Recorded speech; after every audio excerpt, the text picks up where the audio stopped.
right, friends, we are back for chapter 20 of Love and Lovecraft. The white cover flipped open to reveal the title page. I flinched back, expecting a flood of pleasure or pain, or maybe both in equal measure. Instead, I read the words, Mrs. Beeton's Book of Household Management. My gaze raced over the title page, stunned. It was painted in fine hues of pinks, greens, and yellows, faded from the many years at the bottom of the well, but perfectly legible. The title had been rendered in a cartouche surrounded by olive leaves and ivy vines, with the printer's name scribbled with pride below. The artistry was pretty, but not beautiful. Compared to the gilded cover, the contents were mundane. I leafed through a few pages and found recipes for cookies, a treatise on cleaning windows, and hints for hiring servants. Confusion washed through me. Nothing in this book spoke to madness or magic. There was no myths of long-vanished kingdoms or seductive ideas to drown my rational thought. I was underwhelmed, even a little disappointed. By the time the stone cap shifted and a dusting of sand rained down upon my head, I'd read the first chapter of Mrs. Beeton's book. I'd also noticed the flyleaf was mismatched, marbled in a mash of colors, and poorly pasted in place. One tentacle unfurled to the ground. I clenched the white volume to my chest as I let Nate pull me up. His touch was full of apology, and when I stepped from the well, I was covered in kisses from 1,000 dexterous suckers. Thorn's ornate key dangled from one tentacle, pilfered from its owner at great peril. "Oh, stop with all the kissing," I laughed with relief. "I'm fine." Gratitude percolated through him. "But," I continued, "look at this. Someone has replaced the pages of Songs of the Scented Garden with another book. All this time, its cover lay in the bottom of the well, and Mr. Posey thought he'd left the world safe and secure from its terrible ideas." I set the book down to the floor. Nate held up the lantern with one tentacle as he flipped through the pages with another, and a third wrapped itself around my wrist to retain our contact and communication. He was full of wonder. A fourth tentacle, perhaps acting of its own volition, stroked the back of my neck and continued to set chaste kisses there. "I think Mr. Posey threw the book down there years ago," I said. "See, there's mildew on the pages and foxing as well. That sort of damage comes from years in the pit, not just a few weeks." Nate stroked his scar thoughtfully with the tip of a fifth tentacle. "If Mr. Posey didn't know, then he mustn't have been the one to make the swap," I said. "So who do you think would have done such a thing?" He flipped to a page upon which was scrawled a woman's writing, making notes to alter a recipe for chicken and oyster pie. "You think because it's Mrs. Posey's book she must have been the one to swap it?" I clarified. "Perhaps, but why?" Nate shrugged, which, as I've said before, is quite a remarkable gesture. I examined the flyleaf as a theory rose to my mind. "Mamma said the boys were given to pranks and mostly illiterate," I began. "What if they swapped it? They couldn't read it, but they thought to make her life difficult by replacing one book with another. Unwittingly, Mrs. Posey read it and was ensnared." Ah, agreement from Nate.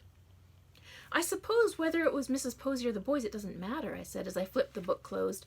"A more important question remains. What did Thorn do with the other copy? The one that looks like Mrs. Beeton's Book of Household Management, but contains Songs of the Scented Garden." Thorn had sequestered himself in the tower. When he saw me in the doorway, holding the white-bound volume to my chest, his complexion turned as cadaverous as the poor individual who'd provided the book's leather. What? "Calm yourself," I said, slamming the book down upon the table. "This is not Songs of the Scented Garden. Like you, it's an imposter."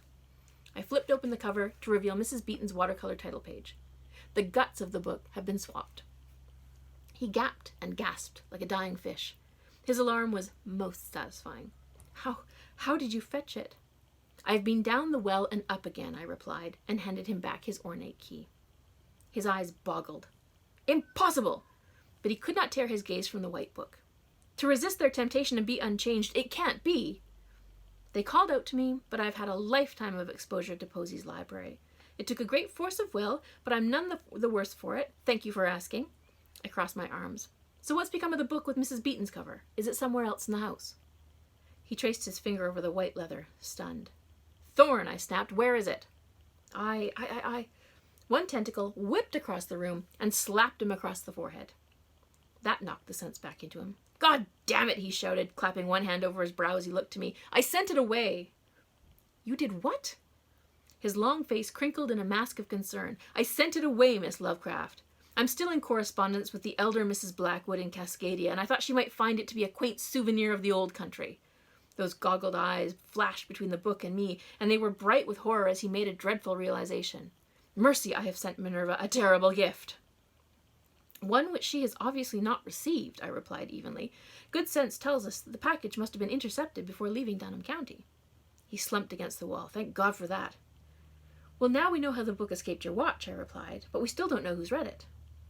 It was one of the first books I sent, he replied. I hadn't even been here a week. I saw no one, I'd made no acquaintances. I don't think anyone even knew I was here. The village council must have known you were coming, I urged. You'd purchased the property, you'd expressed an interest. He cast about for an explanation.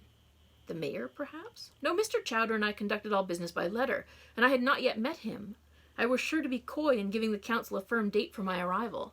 I wanted to come in the cover of night and with no fanfare, Miss Lovecraft, as the shipping crate containing our mutual friend would doubtlessly have caused a great deal of speculation. I turned to Nate. You came in a box? How else is he supposed to travel first class? Thorne snapped. I couldn't exactly mail him. And such a bolt hit me between the eyes I half thought Nate had snapped me with one of his tentacles. Marvin Runkle knew you were here. The blonde brat behind the postal counter? Thorne sneered. I felt my pulse increase. And he was friends with Earl Rabbit, but they'd had a quarrel and there was strife between them. Thorne cast about, thinking furiously, pacing to the windows of the tower.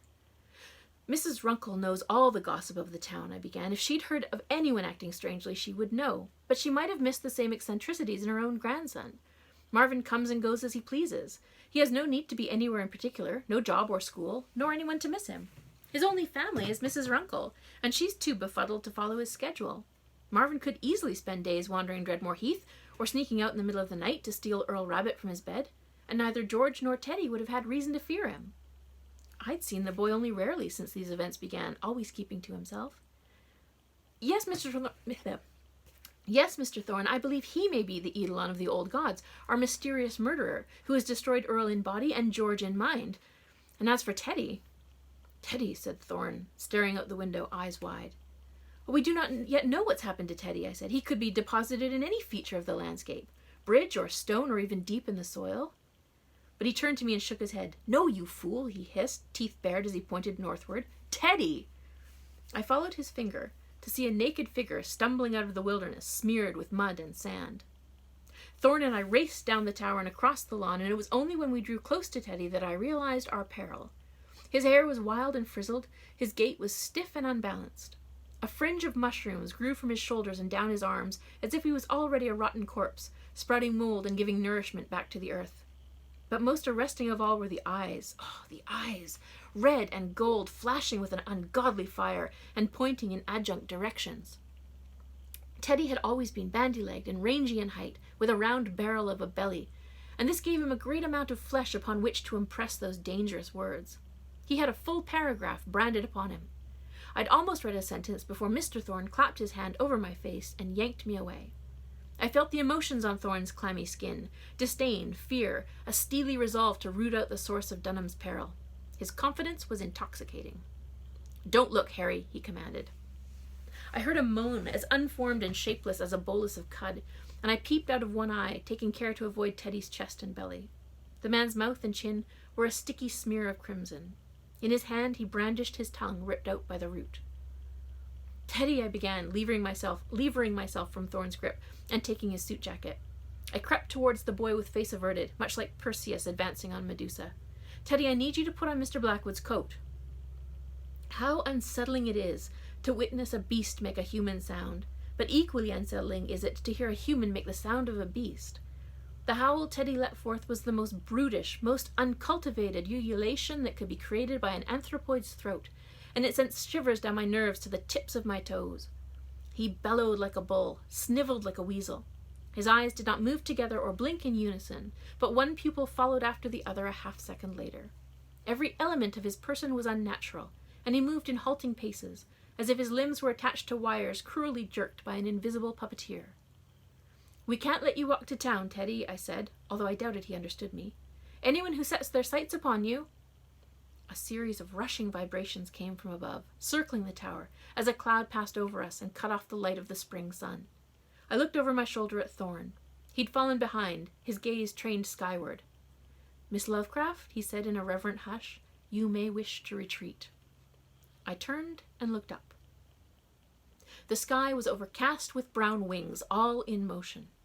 Thousands upon thousands of starlings gathered in a silent murmuration directly above our heads, swirling in a great tornado of feathers and beaks, their glittering beady eyes like a million whirling stars. For almost a minute, they simply eddied around us in a vortex.